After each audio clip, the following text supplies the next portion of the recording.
Muito bom dia a todos e a todas. Vamos dar início à segunda parte do webinar Inteligência Artificial para além do pensamento humano. Para dar as boas-vindas, passo a palavra a Pedro Pereira, em representação da AAPI. Pedro. Muito bom dia a todos. Mais uma vez bem-vindos aqui a esta segunda parte deste webinar sobre inteligência artificial.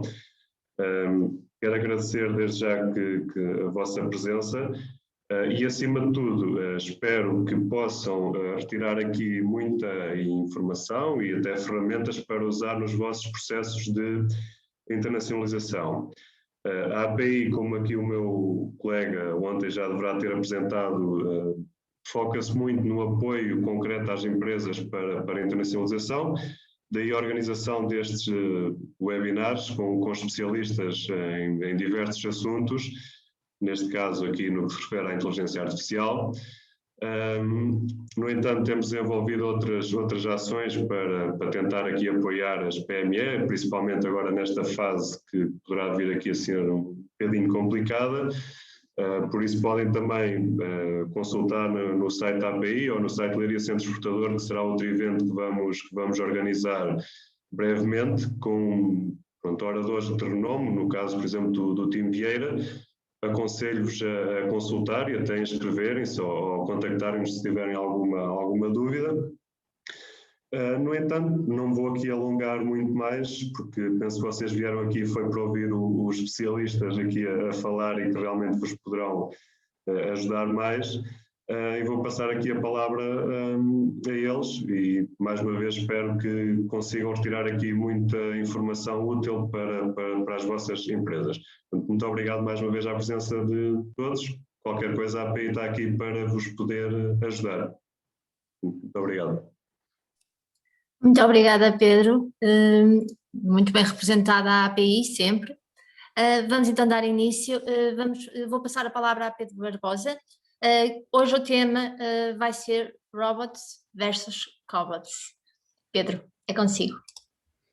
Olá, obrigado Raquel, obrigado Pedro também pelas palavras e boas-vindas, obrigado também da nossa parte por podermos participar e sobretudo obrigado às pessoas pelo mais valioso que nos podem dar, que é o tempo que temos.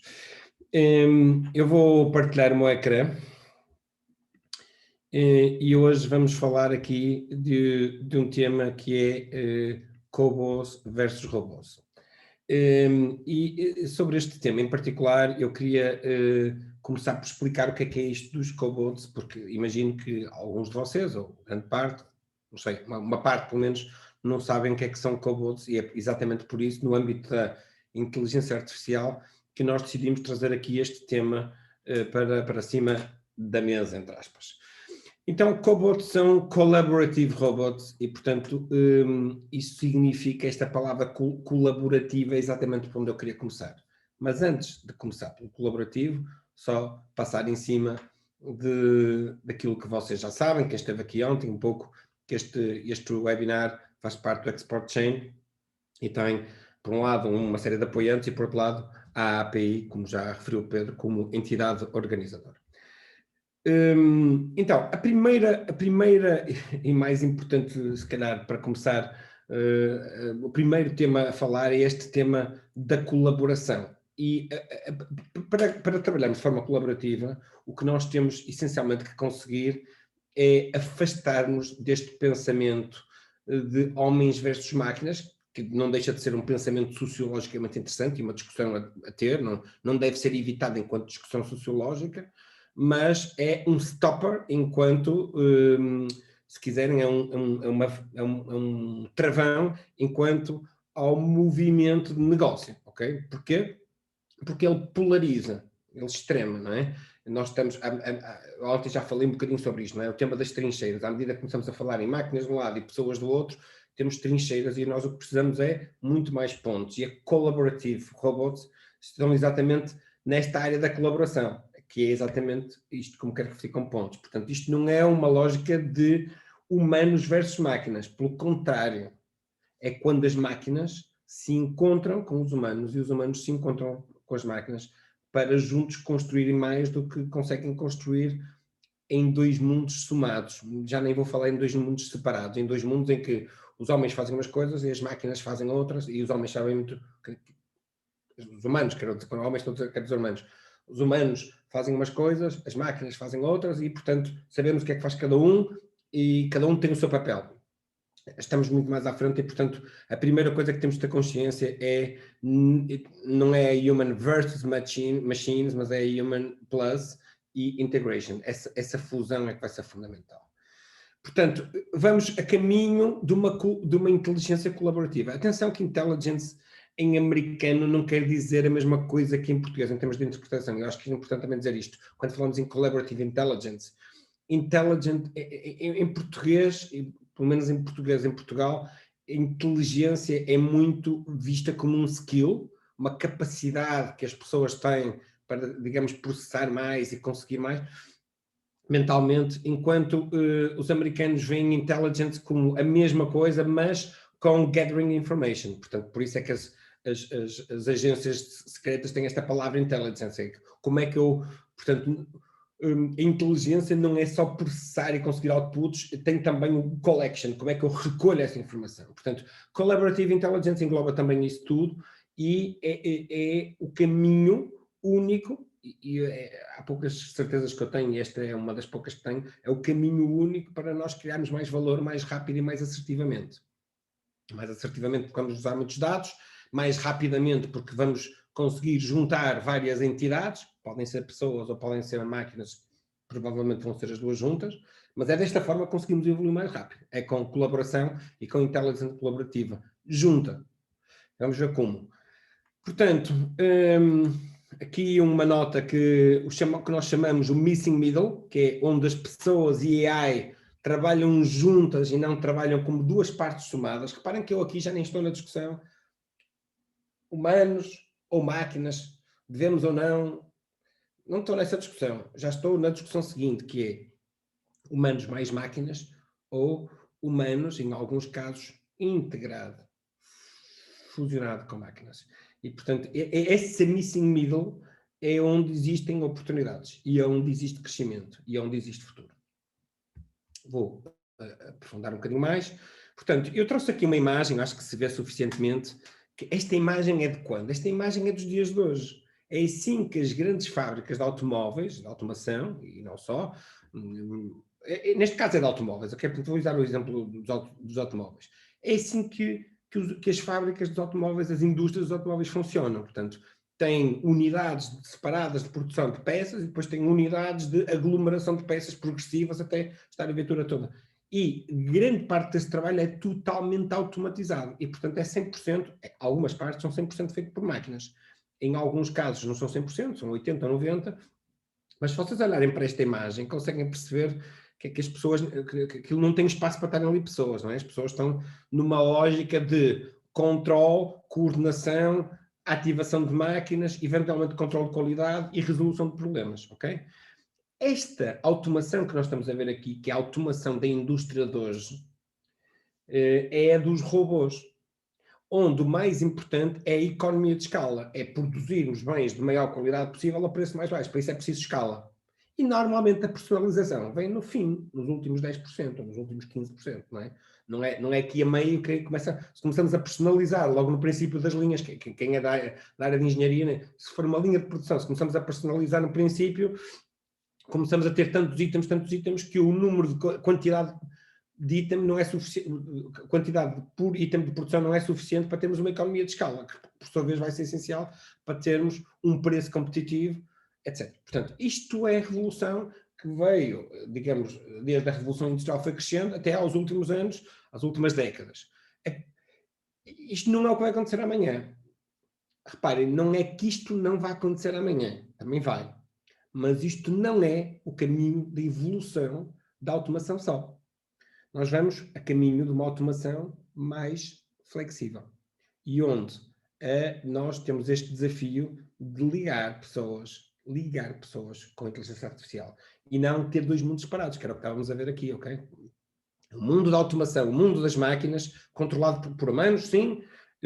Máquinas que essencialmente são boas a fazer tarefas repetidas e programáveis, mas e totalmente fair, e mesmo aqui há espaço para a inteligência artificial, eu não vou falar muito sobre isto, talvez o Bruno entre aqui dentro deste ponto. Há muito para fazer da inteligência artificial aqui, mas nós vamos para um caminho diferente de automation flexible, portanto, automação flexível. E aqui já não tem tanto a ver com a capacidade de produzir a um custo muito baixo, mas realizar tarefas diferentes e progressivamente melhores, reparem bem, com flexibilidade e self-evolution. Como é que isto se faz? Mas onde as máquinas se integram com humanos. Portanto, isto que vocês estão a ver aqui na imagem é uma pizza que é feita por pessoas e máquinas. Ok, é um exemplo. Portanto, a cozinha é uma das áreas. Cozinha, oficinas automóveis, há muitas áreas onde digamos, esta ligação entre pessoas e máquinas vai ser cada vez mais progressiva. Esta máquina que está aqui, como se pode ver, é um bocadinho um braço, se quiserem, ou o terceiro braço, não é? Também se fala no terceiro braço. Esta máquina que está aqui não está desenhada para fazer milhares de pizzas ao preço mais baixo. Ela está desenhada para aprender tudo o que alguém está a fazer e conseguir fazer igual ou ligeiramente diferente, de forma a garantir uma certa produção a um preço controlado, mas garantindo muito bem a qualidade. Porquê? Porque vai ter menos falhas que as pessoas. Ok? Portanto, mas reparem bem, aqui já um conceito completamente diferente. Não é uma máquina que faz uma coisa, é uma máquina que faz múltiplas coisas diferentes e que aprende a fazê-las e a desenvolvê-las. Como é que ela aprende? Duas formas diferentes. Uma, ela vê. Quando eu digo ver, tem sensores, pode ser visuais, ou pode ser temperatura, tem sensores e recebe informação e processa essa informação para poder fazer. Ou dois, ela recebe, é chamado loaded information, não é? Portanto, imaginem este braço, pode estar a receber informação.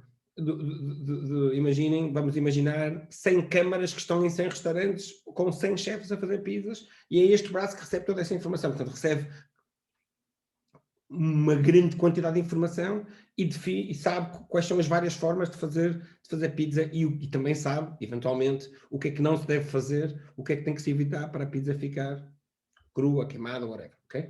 Portanto, reparem, é uma evolução completamente diferente. Nós precisamos aqui da mistura de inteligência artificial do ponto de vista de machine learning, misturada com capacidade robótica, mas capacidade robótica a pensar em flexibilidade primeiro. E é uma mudança enorme. Isto não é uma coisa que vai só acontecer no futuro, isto já está a acontecer. Como em qualquer revolução, já está a acontecer há algum tempo, ok? Como em qualquer revolução, começa e vai evoluindo devagarinho, vão-se corrigindo algumas coisas, vai-se evoluindo e vai haver um momento em que se alinham um conjunto de critérios para poder começar a ser massivo, e é nessa altura que se torna massivo, como já é em algumas áreas específicas. Portanto, o que é um robô? Só agora para ficarmos aqui com o conceito, eu vou-vos mostrar aqui um exemplo disto que era no fundo o desafio de hoje. Portanto, como eu disse, um robô colaborativo, que o que quer fazer está pensado em interação com humanos num mesmo espaço. Reparem bem, não é uma máquina que está para substituir o trabalho dos humanos, mas para complementar, para otimizar, para tornar com mais garantia de qualidade. Ok? Portanto, há inclusivamente alguns destes robôs que estão na cozinha e que fazem uma coisa que é, imaginem, gravam dezenas, centenas de vezes alguém a fazer um determinado prato e depois o restaurante coloca um conjunto de outras pessoas a fazer o prato e o robô só controla. Portanto, e quando alguém está a fazer uma coisa que não parece a mais correta, emite digamos, uma recomendação. Portanto, só faz advising, não é? Uma espécie de consultor, porque recolhe toda aquela informação. Portanto, há obviamente muitos outputs. Eu estou aqui a dar exemplos da cozinha porque são talvez mais próximos do nosso dia-a-dia. Muitos de nós não trabalham na indústria, portanto, talvez seja mais fácil por aí. Muito bem. Portanto, Cobo Applications portanto, as aplicações de Cobo são diferentes porque estão pensadas em contacto humano, como já tinha referido antes. Portanto, isto aqui é um bocadinho escrever aquilo que está... Algumas das coisas que estão aqui nesta apresentação são porque alguns de vocês nos pedem depois das apresentações e de alguma forma fica aqui escrito os highlights de algumas coisas que eu estou a dizer. Portanto, desenhados para trabalhar ao lado de employers, de colaboradores, de pessoas, e não em vez deles. Portanto, alongside e não in the place of. Okay? Isto é muito importante percebermos. Que, no fundo, estes cobos estão pensados em fazer people empowerment. No fundo, a permitirem que as pessoas, que os colaboradores tenham mais capacidade, mais capacidade de fazer um conjunto de coisas e esse conjunto de coisas também possa ser escalável, de alguma forma, e sobretudo quando é repetido. Vamos ver aqui um exemplo, vou-vos pôr um vídeo, que é um bocadinho um fait divers, meio brincadeira, mas que é real, ok? E que é uma espécie de uma experiência. Portanto, isto é um tema também muito interessante, são mais fáceis de programar que os industrial robots, porque eles conseguem aprender. E este aprender, nós temos sempre que perceber o que é aprender, ok? Portanto, isto é uma das grandes dificuldades. Eu ontem expliquei um bocadinho, passei highlights, como é que o machine learning faz o processo de aprendizagem. É um processo de aprendizagem based on data, não é? Ele parte de data para aprender e apreender e ir sempre, mesmo que já tenha aprendido, não é? Não existe o estado de já aprendi, existe o estado de já tenho dados suficientes para produzir isto com a qualidade mínima garantida, que é uma coisa muito diferente, mas eu vou sempre recolher mais e mais e mais e mais dados meus ou de terceiros. Porque a interseção de inteligência artificial com cloud é fundamental. Como disse ontem, e o Bruno levou para outra dimensão, nada disto funciona sem dados. É crucial termos dados. E, portanto, quantos mais dados tivermos que tenham algum cruzamento obviamente, com relevância, não é? Portanto, dados que possam ser utilizados para o efeito de, quantos mais dados tivermos, mais rico vai ser. Portanto, isto, na realidade, se eu imaginem, estou aqui em minha casa, se eu tivesse, imaginem que eu arranjava bicicletas durante o dia todo, ok? Portanto, estou a arranjar bicicletas durante o dia todo, arranjo 10 bicicletas por dia, vamos imaginar. Epá, um dia o meu negócio cresceu muito e eu tenho 5 funcionários e arranjamos 50 bicicletas por dia. E temos um agente de inteligência artificial que está a aprender todos aqueles processos para podermos ter um robô que possa fazer alguns deles. É muito diferente eu dizer assim, não, eu vou ligar em cloud 10% dos arranjos de bicicleta do mundo e vou ter 1 milhão de arranjos de bicicleta por dia. Portanto, aquilo que eu achava que era a melhor forma de arranjar uma bicicleta, provavelmente não é. Ou é a minha forma de fazer. Portanto, vou juntar a minha forma com outras formas para ter, digamos, uma capacidade muito... E é assim que se faz a evolução. Cloud não resolve isto. Cloud é uma espécie de base de pirâmide. Sem aquela base, a pirâmide não se constrói, não é? Portanto, Cloud permite reunir os dados num sítio, sempre e quando sejam passíveis de ser utilizados para poder fazer isso, ok? Portanto, aqui a diferença de Cobos acho que é muito significativa, mas parte desta área, ok? Portanto, também permitem high-end quality work, ok? Portanto, isto está medido, não é? Portanto, vocês pegam na equipa, imaginem, o seguinte exemplo, vocês pegam na equipa mais profissional que existe no mundo, entre aspas, aqui a brincar um bocado, e dizem, montem mesas, ok? E dizem, montem mesas, portanto, vão montando mesas sempre iguais, é para ser mais fácil, ou mesas ligeiramente diferentes, mas muito parecidas, ok? Há um momento em que começam a aparecer os erros, ok? Com um braço deste tipo, esses erros não aparecem, ok? Esses erros aparecem de outra natureza, se não houver dados suficientes, ok? Porque quando a máquina não tem capacidade para fazer com qualidade, não faz, e diz que não pode fazer, ok? Portanto, mas um conjunto de outras coisas as pessoas podem fazer em conjunto. Portanto, não é eu vou montar mesas, esse aqui vai montar a máquina, e eu vou montar mesas e a máquina vai me ajudar a fazer isto muito mais rápido. Ok? E eu vou perceber em cada um, montar mesas é um exemplo talvez patético, mas é um exemplo que me lembrei agora assim de repente, não é? Mas percebem o que é que isto tem de valor? Por exemplo, na cozinha, um chefe, uma das grandes vantagens que têm os chefes é poderem fazer à sua maneira, é poderem ter... Alguém falava ontem em autenticidade, poderem inventar um bocado, poderem ser criativos. E, portanto, o Kobo vai complementar naquilo em que ele não quiser inventar naquele momento. Vai complementar com um conjunto de tarefas que ele pode fazer, até pode ser estar a controlar o resto da equipe, a fazer um conjunto de coisas juntos, estão a ver? Portanto, é o chamado no-fail arm. O que é aqui importante no Kobo? Smart, Learner, Connected. Ok? Portanto, reparem, aqui já estamos a entrar aqui na área do IoT. Se o Kobo não estiver conectado, só vai aprender com as pessoas que estão e com o ecossistema onde ele está. Se ele estiver conectado, ele vai poder aprender e aprender com os restantes, com os dados recebidos de outros iguais ou de outros sítios, ou de onde for. E, portanto, Isto é muito importante, o Connected, isto é muito o princípio que vai existir em IoT, em muita coisa. Nós pensamos muitas vezes que IoT é uma camada aplicacional que só serve para eu me conectar com ela para resolver, mas é importantíssima a conectividade porque ele pode receber informações que lhe dão intelligence que vêm de outros sítios que não seja a minha decisão, não é? Estão a ver? E obviamente flexible. Eu vou, se ainda tenho tempo, acho que ainda tenho tempo, vou passar aqui um videozinho.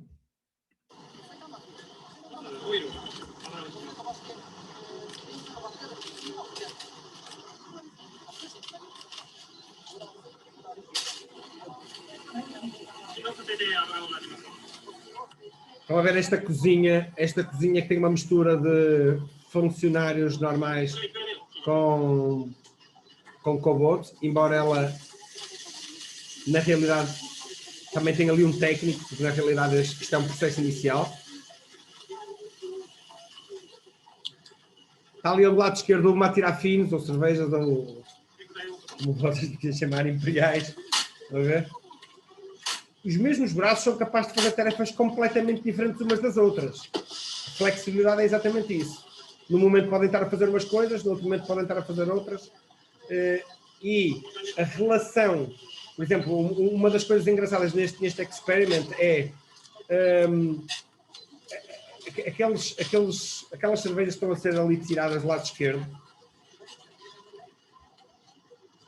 Aquelas cervejas que estavam a ser ali tiradas do lado esquerdo, se vocês servirem ao cliente, quando o braço entrega ao cliente as primeiras vezes, faz sempre de uma forma muito igual e depois vai se adaptando.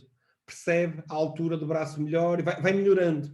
E é muito curioso ver este experiment que eu já vi, é um outro vídeo, em que a primeira vez é servida a uma criança, uma Coca-Cola, portanto, e nunca tinha sido servido a uma criança e, portanto, o robô fica parado, recolhe e informa o agente que não é capaz de entregar aquela bebida com qualidade àquela pessoa, porque está fora dos parâmetros aceitáveis. Não é? Ele não entorna a Coca-Cola em cima da criança, ele tem, digamos, intelligence, gathered intelligence, portanto, tem no fundo informação suficiente para dizer eu só posso fazer uma task performing, portanto, o desenvolvimento de uma tarefa quando eu sei que posso fazê-lo até ao fim. E pronto, é isto que eu queria comentar-vos hoje. Portanto, falar aqui, o tema foi cobots versus robôs, perceberem que cobots não vão substituir os robôs, portanto, esta lógica de digamos, de economia de escala vai continuar, e depois é muito importante também percebermos que isto não é um mundo híbrido, desculpem, não é um mundo binário em que há robots e há cobots, há todo mundo no meio, e é neste mundo no meio, com robots que têm possibilidades de ter cobots integrados, que também vai haver muita evolução. Porquê? Porque enquanto até hoje nós vivíamos muito numa lógica de grande economia de escala com pequena personalização no fim, nós vamos começar a ter mais personalização nos subprodutos e essa, vamos dizer assim, customization expand vem muito com esta área da inteligência artificial. Era isto que queria comentar. Raquel, passo-te a palavra. Muito obrigada, Pedro, pela excelente apresentação, como sempre. De seguida vou passar a palavra a Bruno Cortes para apresentar o tema uso de AI para a redução de custos e tempo de atividade em IV.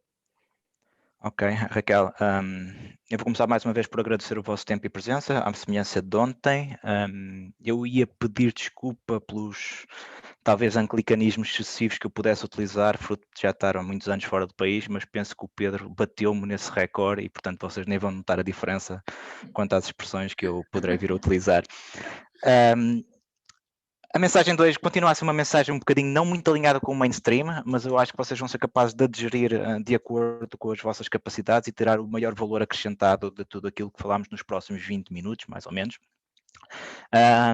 Ontem fui muito pelo lado positivo e da tecnologia. Eu gostaria hoje de entrar para a parte do desafio organizacional, que é outra variável que está em cima da mesa, e depois terminávamos o dia com mais uma demonstração de um caso de estudo, desta vez algo mais complexo, mas também com grande valor acrescentado para as organizações, e neste caso para a Datvilla, que é o exemplo que eu trago, ok?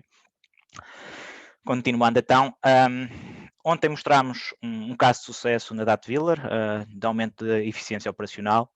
Há de certeza muitos outros casos de sucesso, alguns ad hoc, pilotos em outras organizações e empresas por aí fora, mas continua a faltar um bocadinho de como é que se atinge uma cultura de data-driven, e sabendo que a data-driven, portanto, os dados são fundamentais para qualquer abordagem mais estruturada à área da inteligência artificial, como é que isso se cria nas organizações. E para se ter essa cultura, também é preciso perceber porque é que os pilotos, às vezes, sendo sucesso, não têm continuidade, ou sendo sucessos do ponto de vista tecnológico, acabam por não ser um sucesso total do ponto de vista organizacional. E a questão que se põe é que, no meu entender, para além das questões de ética, que ontem já abordámos ligeiramente, eu ontem já referi que os grandes desafios, aos vários anos que eu tenho nesta área de projetos, os grandes desafios que são mais difíceis de ultrapassar não são do ponto de vista da tecnologia, mas são sim questões culturais e organizacionais. Não é fácil, com algoritmos, com ferramentas de Big Data, de Artificial Intelligence, chegar a alguém que já faz alguma coisa há 20 anos de forma igual e dizer que agora vai ter que fazer de forma diferente com outros resultados. Nós, na prática, podemos interpretar isto como alguém está a provar que o que eu fiz durante 20 anos, ou 10, 15 anos, está errado, e, no fundo, ver isto como um entrave e ser uma força de bloqueio para a adoção destas tecnologias. O que nós temos que fazer é que a mensagem tem que ser exatamente o contrário, tem que ser uma mensagem positiva, de cooperação, como muitas vezes o Pedro falou anteriormente, mas essencialmente para perceberem que há espaço para melhoria no nosso próprio processo de decisão. Se olharmos hoje para um bocadinho para o gestor, não é preciso ser português, isto é comum na cultura ocidental. Há o gestor que procura o melhor balanceamento, se olharmos para aquele gráfico que está ao lado esquerdo, entre as várias variáveis, e é um gestor que procura muito comprometimento entre a tecnologia, as finanças, com o cliente, e procura não criar pontos de atrito. Isto não quer dizer que naturalmente seja a melhor forma de decidir qualquer coisa. Normalmente, quando se procura compromissos com toda a gente, o resultado final é sempre pior, com um objetivo, com algo que tenha um objetivo marginal e primordial no nosso processo de tomada de decisão. E depois temos hoje aquele processo daquele decisor que, muito bem, eu olho para todas estas variáveis, mas a minha experiência, a minha intuição, os anos acumulados, são aquilo que ditam como é que eu vou fazer as coisas no futuro. E estes dois cenários hoje são maioritários nas nossas organizações. O que estamos a dizer é que vamos tentar, e vai ser necessário nos anos que se aproximam, mutar um bocadinho para o terceiro cenário, independentemente daquilo que seja a nossa intuição, o nosso conhecimento prático, o feedback às vezes que temos dos próprios clientes, word to mouth. Os dados, por vezes, dizem-nos exatamente o contrário, e muitas vezes, quando somos nós, o exemplo claro que temos é das sondagens, né? Quando somos inquiridos publicamente e abertamente sobre um determinado tema, procuramos não extremar as nossas posições e dar a nossa opinião no sentido politicamente correto. A portas fechadas, normalmente, a nossa decisão é direcionada por qualquer outro fator e, portanto, o dado, a factualidade, no final do dia vai sempre sobrepor à intuição. E é isto que não está suficientemente digerido do ponto de vista da mudança que vai ter que acontecer nas organizações. E já ontem também falámos, portanto, temos dois problemas, claramente. Um problema de provar que é possível fazer melhor do que alguém fazia no passado com outros tipos de práticas e outros tipos de abordagem, mas depois temos um problema do ponto de vista laboral e social, que é quando as máquinas, se forem vistos como no modelo binário que o Pedro acabou de referir, forem um replacement, um substituto das pessoas, isso levanta questões do ponto de vista social, laboral e jurídico que são difíceis de assimilar neste momento. E o exemplo que trago à direita é uma decisão de um tribunal espanhol o ano passado, que obrigou uma empresa a abandonar a abordagem de robótica porque estava a pôr em causa postos de trabalho dentro da própria empresa, e os trabalhadores, através dos sindicatos, conseguiram de alguma forma bloquear a adoção destas tecnologias nesta empresa. E, portanto, deixa eu ver se eu consigo fazer isto andar para o slide seguinte. As organizações, se realmente quisermos pensar que temos que passar do mundo ad hoc de projetos desta natureza para uma cultura data-driven e para uma cultura de a robótica e a automação auxiliar o processo de tomada de decisão, é claro que tem que haver um novo mindset e se calhar as empresas têm que se reformatar nesta ótica. E deixo aqui três diretivas ou três áreas de trabalho que eu acho que são relevantes. Por um lado, mudar a forma de pensar a adoção da tecnologia da inteligência artificial e a data-driven decision. Nós não podemos mais pensar na ótica de projeto, do benefício do curto prazo, e o que estamos a falar é definir uma estratégia de longo prazo com benefícios claros, mas essencialmente que assente na metodologia, nos hábitos e na adoção de processos diferentes. Depois é uma coisa que não pode nascer desconectada de um elevado sponsorship, como vimos atrás, no final do dia, com o que sai deste tipo de projetos, destas iniciativas, há pessoas que se vão se sentir em risco, vai haver momentos de atrito e é preciso uma gestão de topo, uma sponsorização capaz de fazer esta gestão da mudança, capaz de explicar porque é que se está a fazer a mudança, capaz de explicar que aquelas pessoas não estão em risco, vão ter é que ser, se calhar, reestruturadas para acrescentarem valor em outras tarefas muito mais cerebrais e muito mais necessitadas de tratamento de exceção que possa ser dado pela inteligência humana do que propriamente aquilo que seja dado por um robô.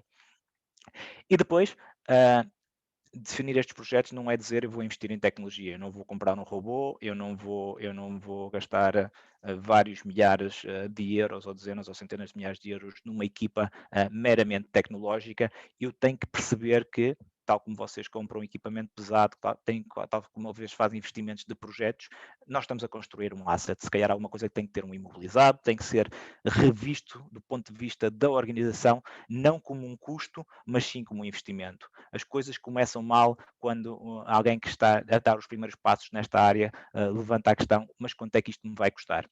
Portanto, isto não pode ser visto do ponto de vista da operacionalização como um custo, caso contrário, os benefícios e as vantagens da longa escala, do long term, nunca vão ser postos em cima da mesa.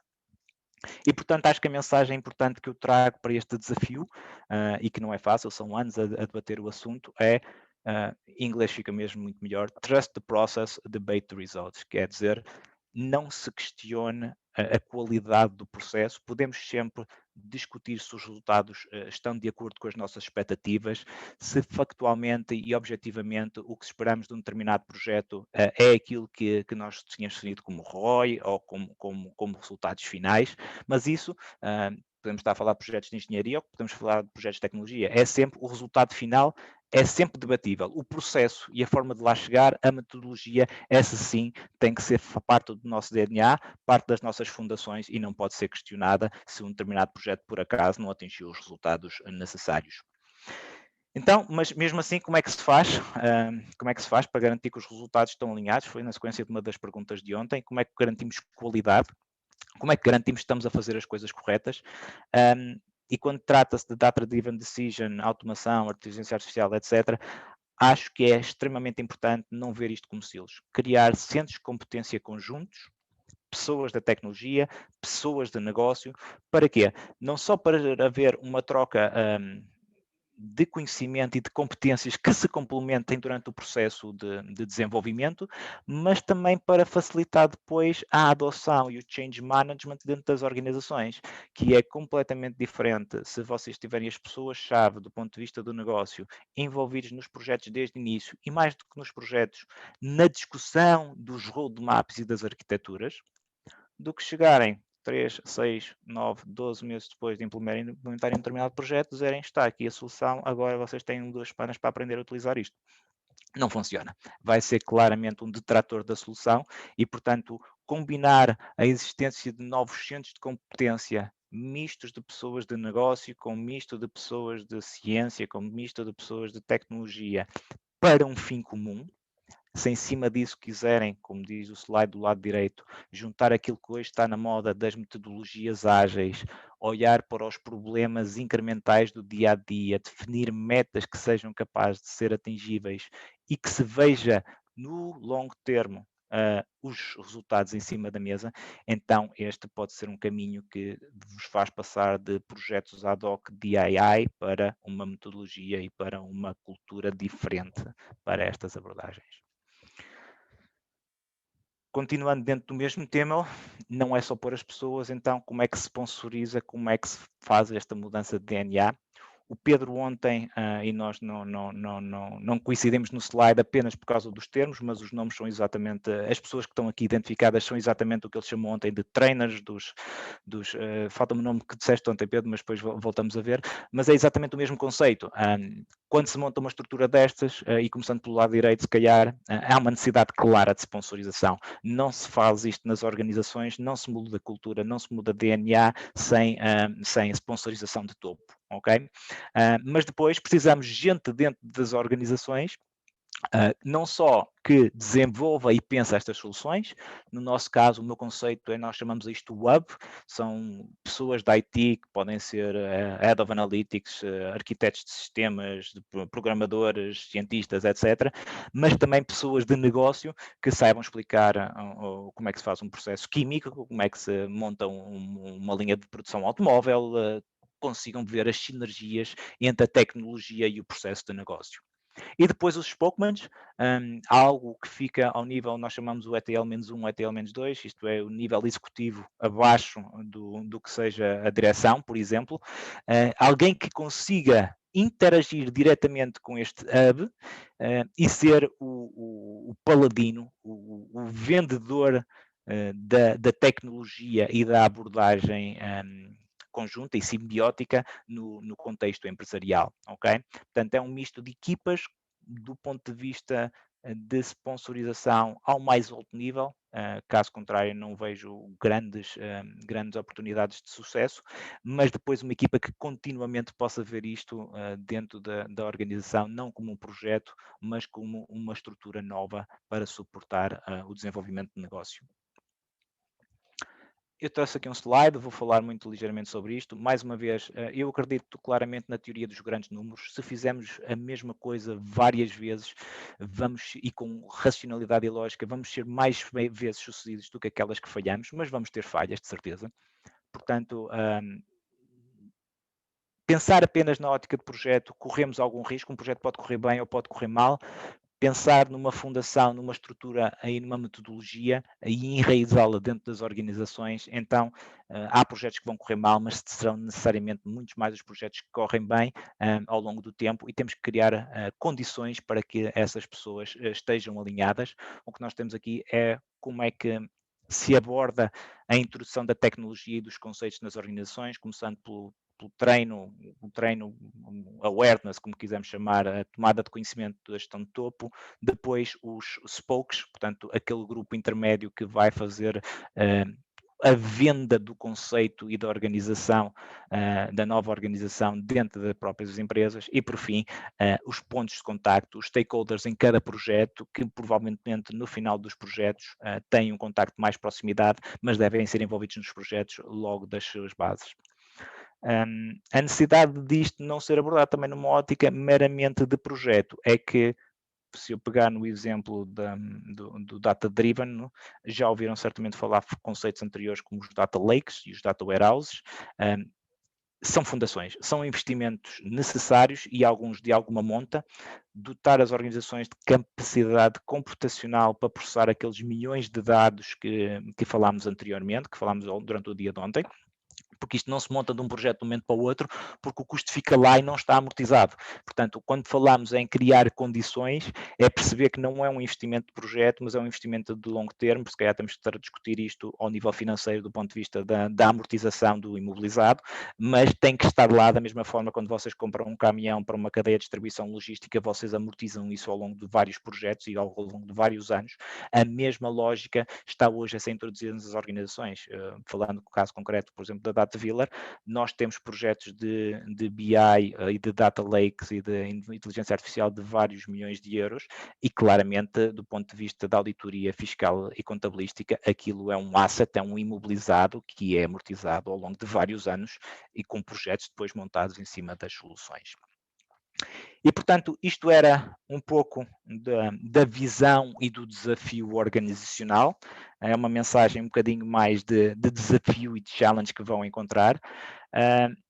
Nevertheless, ou inclusive, não é por isso que os projetos não continuam a surgir e nós não continuamos a ser bem-sucedidos e a tentar vender esta abordagem e estas mais-valias no contexto da nossa organização, mas também noutras que poderão ver. O que eu trago a seguir é um outro caso de estudo. Eu trago um pequeno vídeo e depois uns slides para explicar o que estamos a falar, mas este é um exemplo mais complexo que o de ontem, onde nós demonstramos como, utilizando machine learning e inteligência artificial, nós estamos a melhorar o processo de investigação e desenvolvimento de novos componentes. No nosso caso concreto, nós trabalhamos muito com borracha, nós desenvolvemos muitas borrachas para a área farmacêutica que têm que obedecer a determinados parâmetros dos nossos clientes, sejam eles farmacêuticas, sejam eles a indústria hospitalar, etc. E o processo de desenvolvimento de borrachas é um pouco complexo. Eu vou passar ao vídeo e se calhar explico um bocadinho a seguir o projeto e os sucessos que obtivemos quanto a ele. Vamos ver se conseguem ouvir.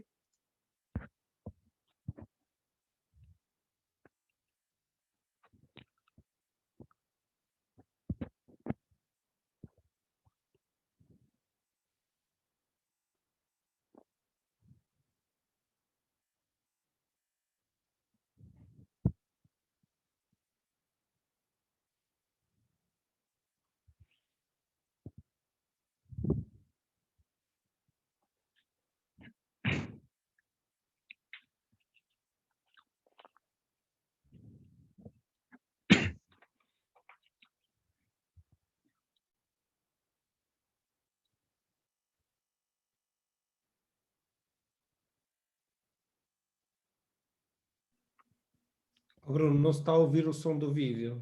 Deve ser por estás com fones. Tira os fones.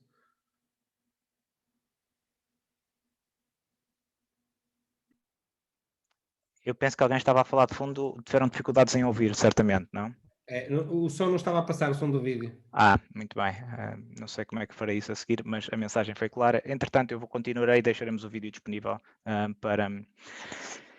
para depois estar online. Mas, simplesmente, o processo é a nossa equipa de cientistas, basicamente tem uma base de dados de cerca de 7.000 receitas já desenvolvidas, eles trabalham com cerca de 12.000 componentes, desde agentes de vulcanização, polímeros, agentes de colorização, tudo o que possam imaginar do ponto de vista químico. E o que acontece é que quando um novo cliente chega, uma Pfizer, uma Johnson & Johnson, e diz, eu quero uma determinada borracha para fazer o silo de uma determinada vacina que tem que ter estas determinadas propriedades, podemos estar a falar da viscosidade, do hardness, há várias propriedades químicas para isso. O processo de desenvolver uma nova borracha é um processo custoso, ok? Primeiro porque temos que saber quais são os componentes que temos que juntar para chegar o mais próximo possível dos requisitos que o cliente pôs em cima da mesa. E normalmente isto é um processo de testar, falhar e fazer de novo, ok? Tal como em outras indústrias, testar, falhar e fazer de novo quando estamos em desenvolvimento, isto é, quando não estamos a produzir a larga escala, é extremamente caro e penoso.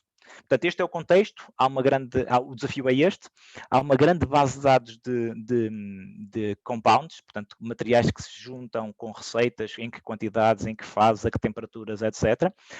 E no passado há uma base de dados com mais de 20 anos de testes de resultados que estão registados, ok?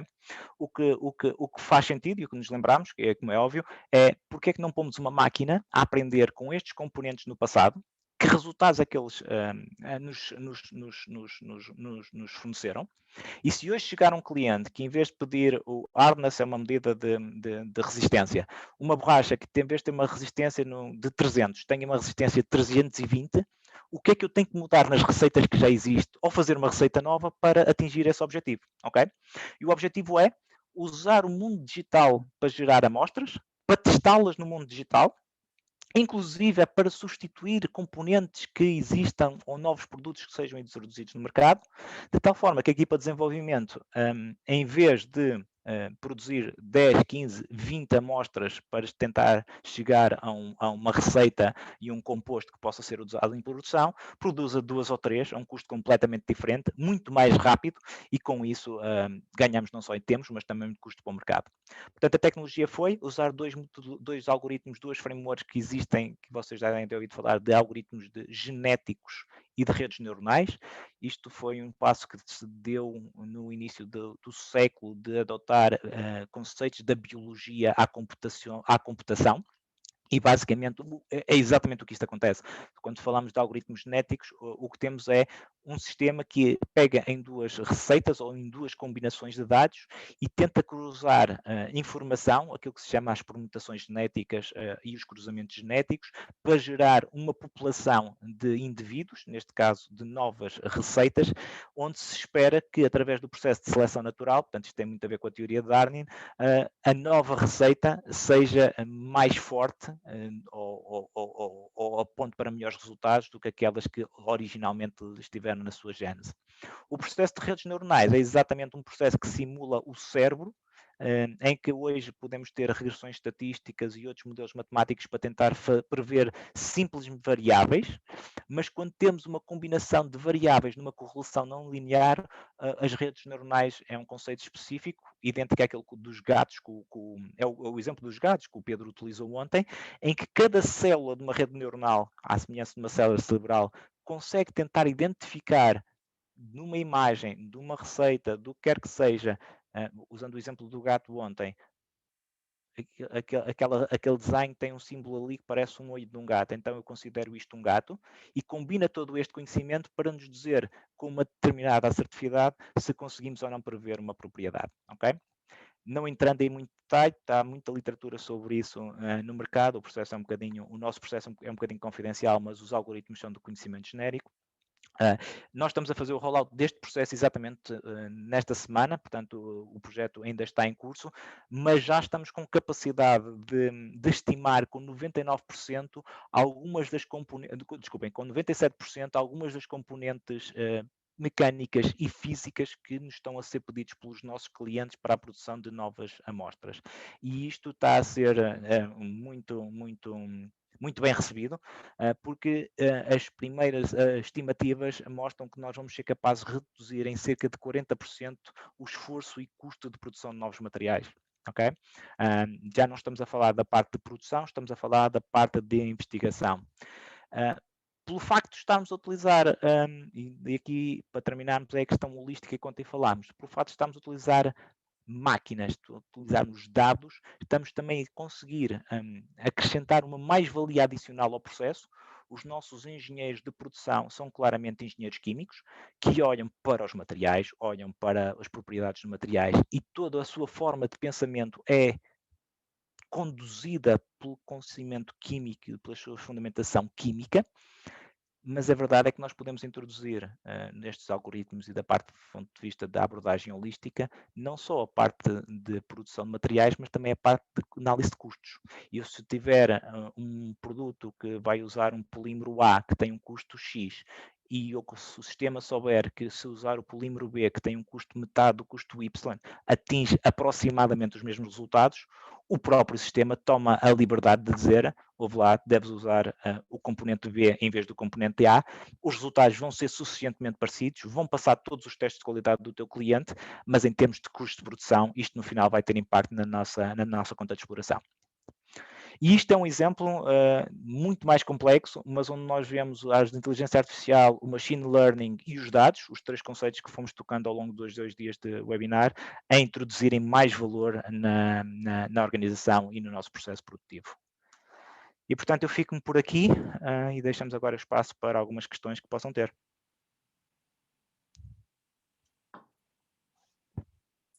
Já tens aí uma para ti, Bruno. Deixem-me cá ver, desculpem, eu parei agora a explorar. Para o Bruno, como usam na Datwyler as tecnologias, os algoritmos de BS, IA e ML através de plataformas abertas ou com parceiros, players globais tipo AWS, IBM ou Microsoft? Eu disse que era um não alinhado e, portanto, a minha resposta é um pouco não alinhada aqui. Apesar de nós conhecermos todas estas tecnologias e sermos parceiros deles todos, e todos eles nos querem entrar pela casa adentro, ok? Microsoft, a AWS, a framework da AWS para data, Big Data é fantástica. O meu maior problema e o grande problema para mim deste tipo de consultoras é, mais uma vez, aquilo que eu expliquei nos slides. Não basta aparecerem 200 consultores de TI à minha porta a dizerem que sabem de algoritmos genéticos se eles não perceberem nada do processo de negócio. Se eles não souberem de compound development, a coisa vai falhar, porque eles vão estar a falar de estatística, vão estar a falar de algoritmos genéticos, vão estar a falar de inteligência artificial, mas falta a outra parte da equação.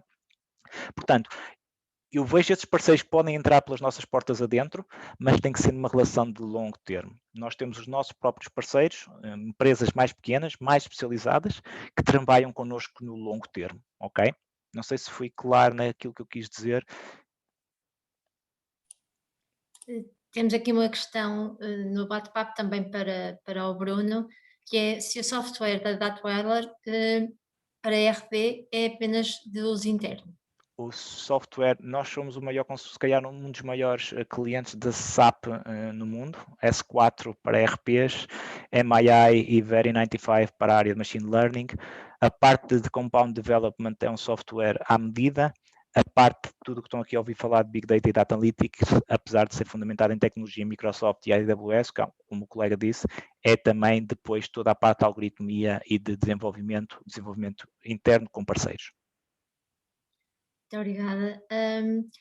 Antes de darmos continuidade, vou lançar aqui um breve questionário de avaliação, irá surgir nos vossos ecrãs, tal como ontem. Demora apenas 1 minuto e pedi a vossa melhor atenção para o mesmo. Uma questão aqui um bocadinho mais abrangente, que é, existe, ou existia pelo menos, a ideia que a inteligência artificial iria substituir as pessoas, iria causar a perda de emprego, mas por tudo que vimos ontem e hoje, está provado que não, muito pelo contrário, vai haver a criação, mas de emprego qualificado. É isso? Eu posso, se calhar, começar eu a responder. Eu acho que as duas coisas vão acontecer. Portanto, eu acho que isto é absolutamente Lavoisier, não é? Portanto, não vamos inventar e nada. Tudo se transforma na realidade. A única diferença da inteligência artificial, mas que também já não é uma diferença, é um processo que está em curso já há alguns anos, é velocidade diferente, com aceleração positiva, ok?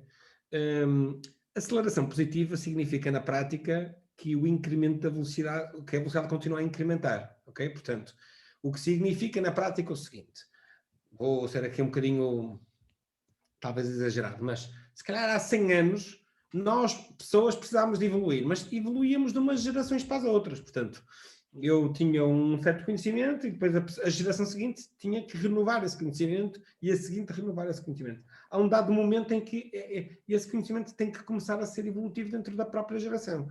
E há um momento em que... Porquê? Porque ocorrem dois fenómenos, eu acho que é importante perceber isto, ocorrem dois fenómenos simultâneos, os dois acelerando no mesmo caminho. Um é a evolução, é cada vez mais rápida, e dois é as pessoas vivem cada vez mais. E, portanto, quando as pessoas tinham uma esperança de vida de 45 anos, começavam a trabalhar aos 15, trabalhavam 30 anos no máximo, portanto, em média, trabalhavam 25 anos, ok? Hoje trabalham o dobro.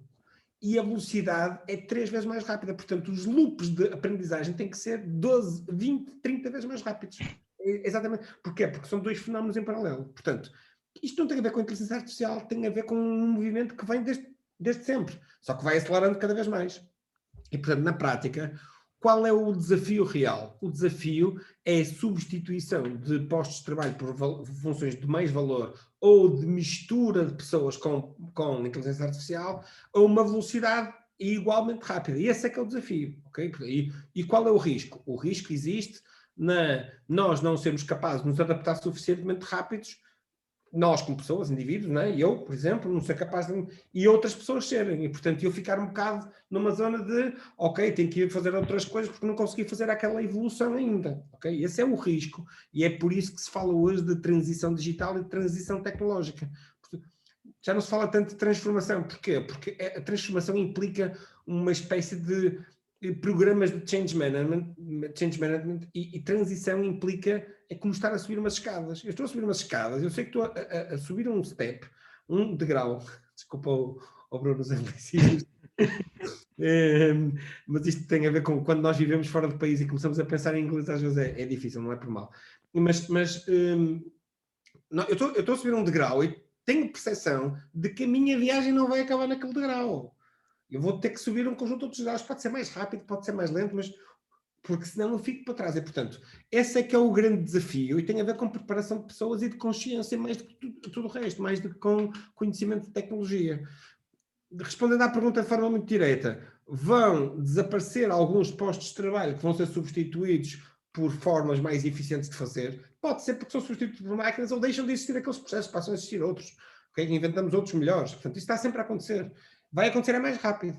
Mas há um conjunto de outros, muito novos, que passam a ser importantes. Não é preciso ir mais longe. Hoje, no dia de hoje, nós temos, talvez em função do Covid, mas na realidade o Covid é só uma aceleração, mas nós temos lojas físicas a fechar em todo o mundo. Vão fechar todas? Claro que não. Haviam, sei lá, vou inventar 20 milhões e vão passar a ver 15 ou 12. Não vão fechar todas, vão fechar algumas. Mas há um conjunto enorme temos uma necessidade enorme de pessoas no e-commerce e não temos pessoas. Eu preciso contratar pessoas para e-commerce. Não há pessoas com conhecimento, há poucas, não há suficientes. Preciso contratar marketing digital campaign managers, não há no mercado. Quero montar agora uma equipa de analytics em Portugal com 3 pessoas séniores. Difícil, e não tenho que contratar os concorrentes, há muito poucas. Portanto, e porquê? Porque essa transição não está a acontecer a uma velocidade suficiente. E é essencialmente isto. Não é que vai deixar de existir postos de trabalho e não há outros postos de trabalho. Na minha perspectiva, claro. Ok. Para os participantes interessados, poderão enviar e-mail para Pedro Barbosa a candidatarem-se às vagas em questão, não é? Uma outra questão. As nossas PMEs, nomeadamente os nossos gestores, principalmente, já se encontram sensibilizados para a adoção da inteligência artificial ou ainda têm, como o Pedro diz, muitos steps para subir?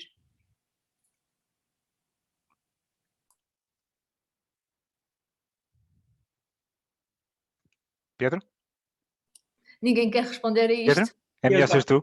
Eu estava a dar voz ao Bruno. Prefiro seres tu, Bruno. Não, as PMEs em Portugal, eu acho que se tivermos atenção, se tivermos alguma atenção à apresentação, eu acho que é difícil.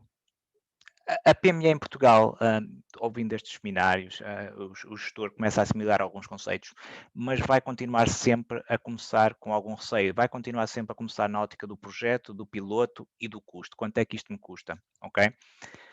E eu tenho que ser honesto, porque se for uma visão sem continuidade, a abordagem e aquela mudança cultural não vai acontecer nas PMEs.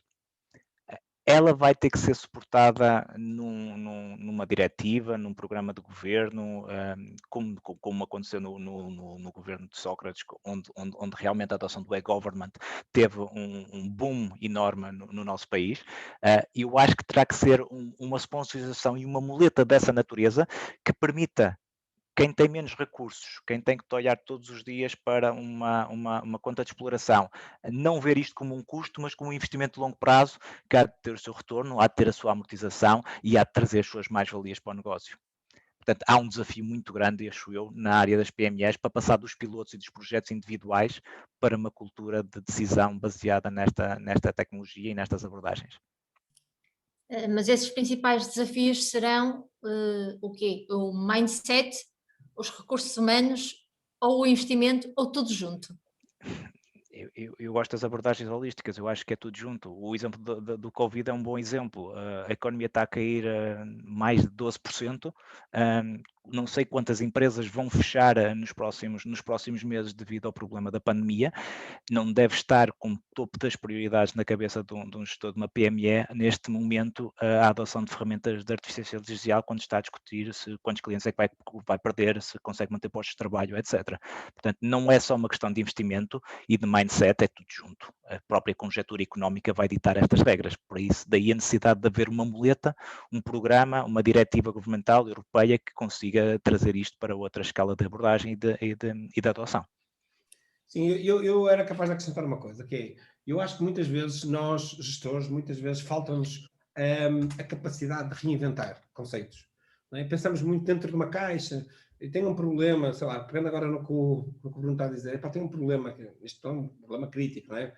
Vou não ter clientes, vou não poder pagar os salários e, portanto, é difícil, ou vou não receber dos meus clientes, é difícil pensar noutras coisas quando temos problemas deste tipo para resolver. E, evidentemente, isto é como a teoria de a pirâmide de Maslow, não é? Portanto, se não tiver comida para comer ou ar para respirar, como é que eu me vou preocupar com o meu bem-estar físico ou mental? Quer dizer, no entanto, nós muitas vezes não somos capazes de reinventar conceitos e pensar que muitas vezes nós não temos a capacidade de fazer uma coisa porque não temos capacidade de investimento, mas se calhar podemos fazer isso em conjunto com outros parceiros, e às vezes esses parceiros podem ser nossos concorrentes. Isto é preciso um mindset, essencialmente, sem mindset não se consegue fazer isto, não é?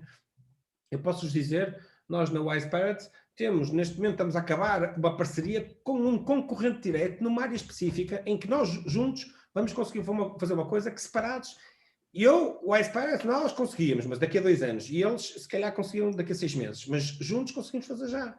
Ok? Vamos deixar de ser concorrentes? Não.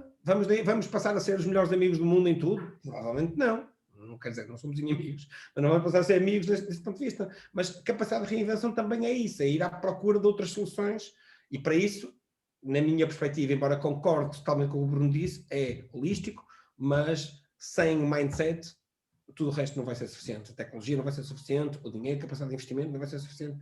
O mindset é que nos vai permitir abrir novos caminhos, abrir novas janelas, dizer assim, estas portas estão fechadas, preciso de romper uma janela e saltar para dentro através da janela e depois lá dentro já inventa outro caminho. E acho que aí o mindset é fundamental. Temos aqui, e é a última questão, que é um pedido de sugestões. Na saúde, um desafio, tudo por fazer. O mundo digital deve entrar no CV do estudante, médico, e pede sugestões. Bem, eu quanto à saúde, há uma coisa que a mim me espanta brutalmente e sou uma espécie de revoltado pessoal contra isso, que é, eu acho que chegado a 2021 e cada um de nós não ser capaz de ter toda a sua informação pessoal, dados médicos, do seu histórico digitalmente controlado, eu acho que é uma coisa realmente primitiva, quer dizer, é absurdo. Eu vou a um hospital e só tenho o raio-x que fiz lá, não tenho o raio-x que fiz no outro, portanto, senão tenho que pedir, ou tenho que levar, ou tenho que guardar. E quem diz o raio-x diz tudo. Eu acho que essa é uma das revoluções precisas para ontem, é os dados centralizados. Eu quando vou a um sítio qualquer, falar com um médico qualquer, se eu lhe der acesso, eu poder ver, e eu próprio poder ver, e poder aceder, e poder ter disponível. Acho que há tudo por fazer, porque assim, os dados não estão centralizados. Portanto, se os dados não estão centralizados, e claro que por trás disto, há um grande desafio de controle de privacidade, evidentemente, porque centralizar dados de saúde são dados críticos, exige, mas quer dizer, há outros dados também de natureza privada, como por exemplo os dados financeiros e outros, que estão centralizados, portanto, estão bem controlados, tanto quanto é possível, mas quer dizer, pronto, eu acho que isto merece claramente um pensamento prioritário e não tem. Dentro da área da saúde, noutras áreas há muita coisa que está a ser feita, há imensos projetos muito interessantes, há também muitas restrições, portanto é um setor, por exemplo, nós trabalhamos publicidade, e é um setor muito difícil de fazer advertising, obviamente é extremamente regulado, por razões obviamente compreensíveis, mas acho que efetivamente muito, muito interessante. Eu, do meu lado, para pessoas que estão hoje a estudar, dei esse comentário outro dia, acho que num post de LinkedIn, acho que os currículos dos programas, sobretudo académicos, os de formação executiva não tanto, mas sobretudo os programas académicos, não têm digital suficiente e inteligência artificial muito menos, portanto não têm tecnologia suficiente, não têm digital suficiente, e as pessoas têm que ter consciência disso e têm que fazer pela vida. E há muito para fazer pela vida, sozinhos. Não precisam de, vou usar esta expressão de uma forma aqui um bocado sem filtros, mas não precisam de call para fazer isso. Chegados a essa idade, conseguem fazer esses moves sozinhos, vão à procura. Há muita coisa, no outro dia disse, tem a Google Academy, para dar um exemplo, tem a Salesforce Academy, isto na área do digital. E, portanto, tem possibilidade de fazer muita coisa by side das vossas formações académicas, existem as academias de código e semelhantes, há muita coisa que pode ser feita. Não quero estar a fazer publicidade, é-me indiferente o quê, mas há muitas áreas que podem fazer by side. enquanto isso os programas têm que ser revistos, porque os programas deviam trazer mais digital. Claro que nunca vão trazer aquilo que nós precisamos no mercado, mas pelo menos esta consciência, e acho que webinars como este são fundamentais para ganharmos consciência de que aquilo que nós estamos a aprender é importante, mas há muitas outras coisas que são altamente relevantes. Se nós chegamos ao mercado e não temos consciência delas, devíamos chegar ao mercado a trazer freshness e em vez disso estamos a acrescentar apenas camadas que já lá estão. Diz que é um professor universitário, médico e sente um vazio. Bom, nós vamos dar por terminado o nosso webinar. Queria agradecer a presença da API, do Pedro Barbosa e do Bruno Cortes. Muito obrigada a ambos pela vossa presença. Queria também informar que os vídeos destes webinars e as apresentações irão estar disponíveis no site do projeto exportchain.pt para nova visualização e para poderem fazer também o download destas apresentações. Isto estará tudo lá até ao final da corrente semana.